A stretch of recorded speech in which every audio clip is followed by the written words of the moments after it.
Hello, this is Overseer Robin Edwards. I am the Executive Pastor of Ministry and the Director of the Guidepost Ministry at the International Gathering at Beth Rapha, where the Bishop Jacqueline E. McCullough is our Senior Pastor and General Overseer. What is the Guidepost Ministry? It's our biblical counseling ministry, and everybody needs help. Every now and again, you need that counseling. But counseling is not counseling unless it's biblical. That's real help. The guidepost, the word guidepost, it's another name for signpost. A post usually mounted on the roadside or at the intersection of two or more roads bearing a sign for the guidance of travelers, letting you know which direction to take. Psalm 32 and 8 and 9, verse 8 and 9 is our theme scripture for the Guidepost Ministry. Here begins the reading of God's holy word. I will instruct thee and teach thee in the way which thou shalt go. I will guide thee with mine eye. Be ye not as the horse or the mule, which have no understanding, whose mouth must be held in with bit and bridle, lest they come near unto thee. So I'm coming to you today in this trying time to empower you or to encourage you to use this biblical standard for your family, your friends, maybe even your co-workers. So let's get started.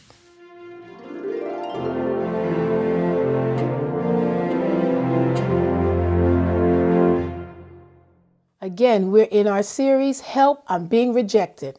And today we'll be talking about critical people, people who are constantly criticizing. You know, you can never do anything right, they might say, or they just seem to be very critical. Or you know what? You might be critical and you might not realize that you have a critical spirit, as they say. But perhaps you can pray and ask the Lord to show you. You might find yourself in the text here, or you can ask friends, am I critical? But the bottom line is, whatever they say, if you believe you might be, that you might see yourself in this text, pray and ask the Lord and he will show you, okay? We're all kind of critical in a lot of different areas. We see ourselves that way sometimes, being very critical, and we're okay because our friends agree with us. So let's go to our text, which would be Matthew chapter 7, and we're in verses 1 through 5. We're just going to pull out a couple of things to help us not be so critical. The text says, here begins the reading of God's holy word, judge not, that ye be not judged. For with what judgment ye judge, ye shall be judged, and with what measure ye meet, it shall be measured to you again. And this means that in the way that you judge, you will be judged, and by your standard of measure, it will be measured to you. It says that in also the New American Standard Version. So, you know, the thing that you need to understand is it's coming back. It's coming back. So you can tear somebody down, talk about somebody behind their back and be so critical of them. And then you can actually be critical of your spouse, thinking it's okay to be critical. It's just a lot of pain.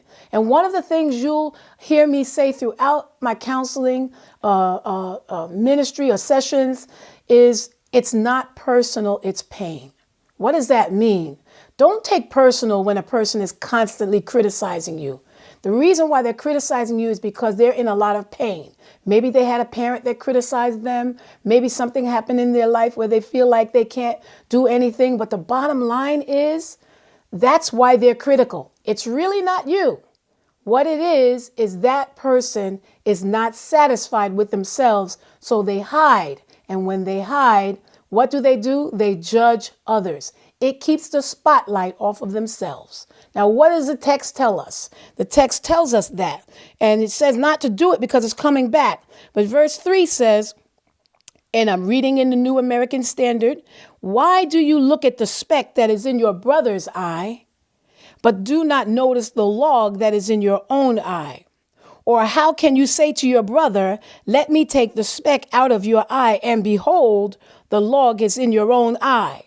So this particular text Jesus is teaching here, and I love this. This is a parable that he's given on the sermon in the Sermon on the Mount, and this is being given through Matthew's point of view. This is the Gospel of Matthew, and the discourse is very brief, and it begins by warning his followers of the dangers of judging others. And so Jesus brings up this parable that gets the point across, and I love that because that's what it's going to do for us today.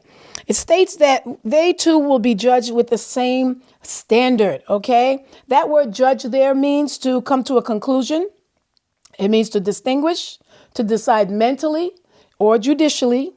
It means to condemn, to punish, or to pronounce an opinion. And that's one of the ones we do. We pronounce that opinion, boy, concerning right and wrong. Everybody has an opinion and nobody even knows really what's going on. That's why it's so important to pray.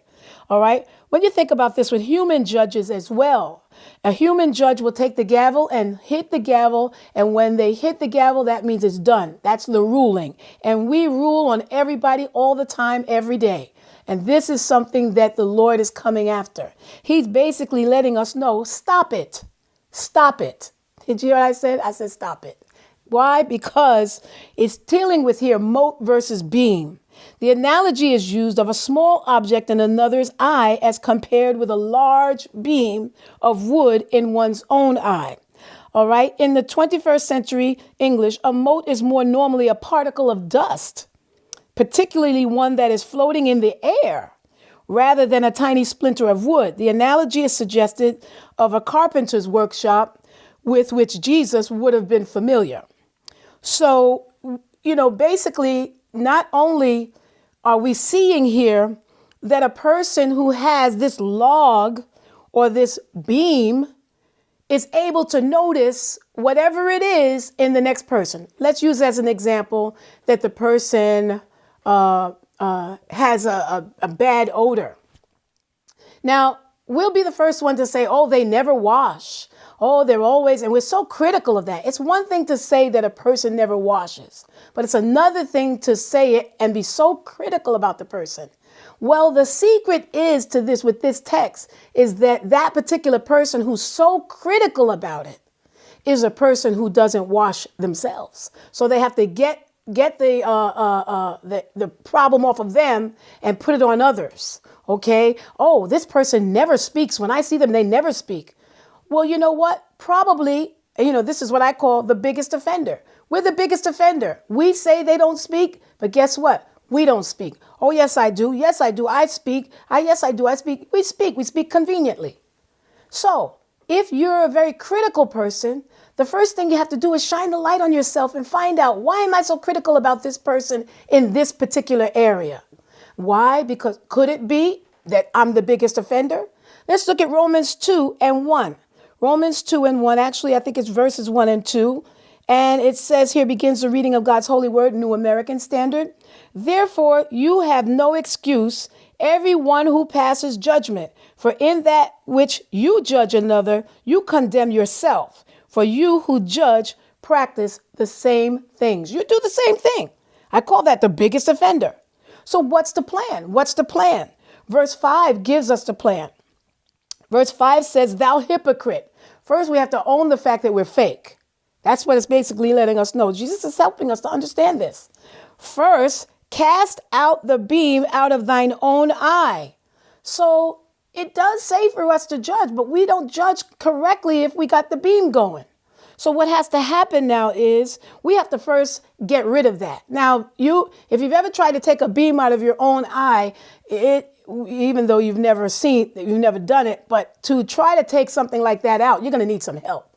So the basic thing is go get some help and have them help you to get rid of the beam out of your eye so that now you can begin to judge correctly. What does that mean? You'll begin to see the person who doesn't speak. You'll begin to see the person who has an odor. You begin to see the person who's nasty, and you begin to see them differently with a level of mercy. One of the things I always say is I have nothing but mercy for you. I used to stink. Hello.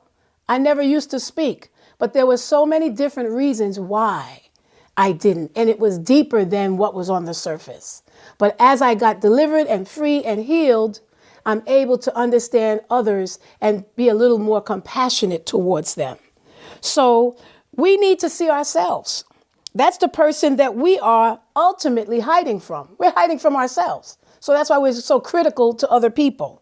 All right, so let's do that. So that's the plan. First, own the fact that you're fake. Deal with yourself. Look at yourself. Deal with you. That's the person we're running from. And then as you do so, you'll be able to ultimately help others. The Lord bless you. I'm praying for you. Thanks for giving me this small opportunity to encourage you during this time of struggle. And remember, Proverbs 16:25 says, there's a way that seems right to a man, but the end thereof are the ways of death. Don't do your own thing. Go Bible. Feel free to send me any questions or concerns. You can send it to guidepostmen@gmail.com. That's guidepostmen@gmail.com.